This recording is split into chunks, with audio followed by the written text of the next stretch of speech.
Today, we have the lovely Karen O'Brien on the line. Hey.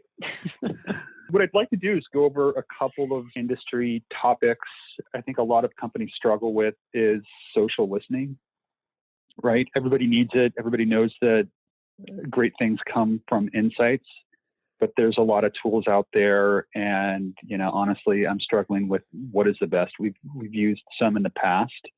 You can't automate the insights either. You can't automate the insights.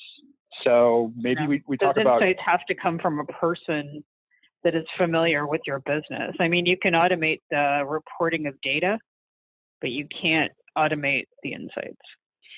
So yeah, let's break that down then. So then there's tools, which execs hear about. There's tools like NetBase and other tools that go out on the web, listen to either conversations on social or in the greater internet sphere, and they spit back data. But I think your point is well taken. Like, you need someone to sift through that data, and that's a quality person. So how do you see that happening, or how do you see it being most effective and delivering the best insights? Is it the person and the tool, or does it come down to the person and the tool doesn't matter? Is there so much data out there that you can construct your own narrative? What are your thoughts? Most of the tools today, they listen on the entire public web. So the notion of social listening is kind of a misnomer. Yes, it's social, but I think the reason they call it that is because it was very popular on social networks, and also it's usually conversational data. But it's usually the entire public web that it goes on to. And I think the average tool looks at 300 million sources, from social networks to blogs to forums, et cetera, et cetera. And I think the challenge is the opportunity and challenge at the same time is scale. When you are bringing in with large brands, usually millions, if not hundreds of millions of conversations, it's hard to know what to focus on, how to get insights. I think what needs to happen is you need to start with the questions that you want answered. So just like market research, you would go in with questions that you want answered, and you would go in with a hypothesis that you would either validate or disprove. An example could be looking at a subsegment and how they talk about your products and services. So you could go in, for example, saying, well, our Spanish-speaking US-based customers, here's what we think they think about us, but let's go in and listen and find out. It leads me to the next question. Who is it good for, right? So there's a C-suite that might want to look at product insights. There's the marketing suite that wants to look at consumer insights and validate, test, or otherwise get general information about potential customers or existing customers. I don't see it used across the board. I see it used more in marketing, but I think that going forward, it should be used in product and engineering. Our past lives have seen the intersection of community management, for example, where we can see real-time people commenting on our channels about an issue, and it takes an hour or two to get to the engineering team. So I think it's widely useful, but I don't see it being widely used.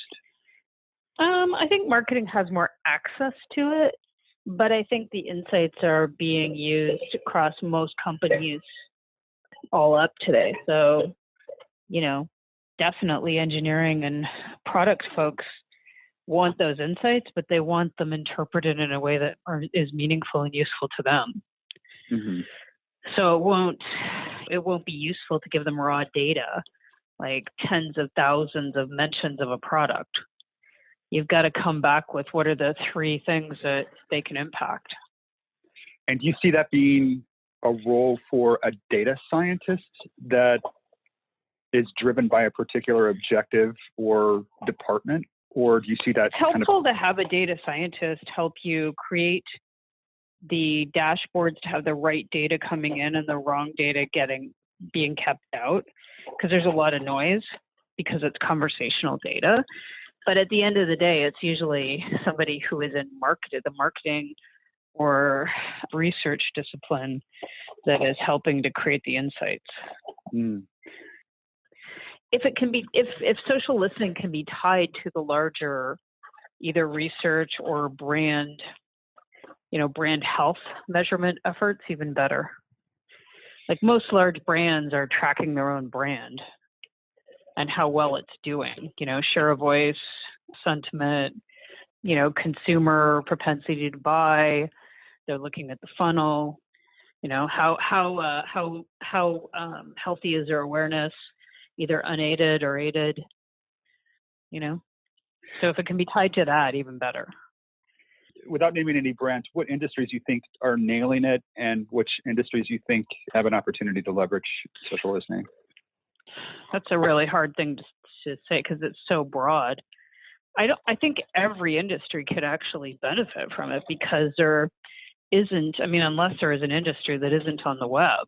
But then I'd say it, even if it isn't on the web, if it's highly regulated, then it gets talked about even more. So I think there would be a lot. I don't know. Retail, tech, I think there's maybe less. No. I was going to say healthcare maybe has less, but I don't think so because people still talk about it. Mm-hmm. Yeah, I don't know.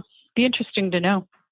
All you'd have to do is go and look at all this, like all of the social listening platforms and who their customers are. And then how accessible are these platforms?